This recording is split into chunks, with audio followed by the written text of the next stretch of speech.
Hi everyone, this is a short lesson in making a paper boat. So you take a piece of prayer book paper like so, you fold it in half like this. You don't have to be exact, but it's good to be as careful as you can. So you fold it in half once and then fold it in half again. So you've made a smaller rectangle. Then holding it so the fold sides here and the open sides there, you want to fold these two top corners into the middle. So you end up with, again, sort of like a tent shape, like that.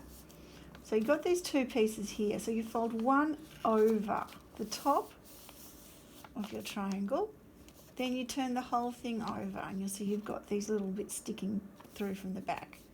So fold them over again along the triangle edge and fold its friend in to match. You do that at the top and you do that at the bottom.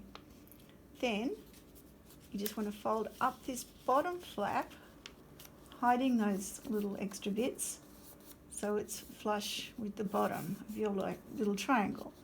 So now you've got this little triangle, it's a paper hat. So put your thumbs in there and fold it out to make a square. We're almost there now.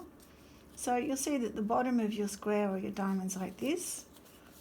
Fold the front part up to make another little triangle, turn it over and do the same. Then again, you see there's an opening at the bottom, just put your thumbs in and open it like that.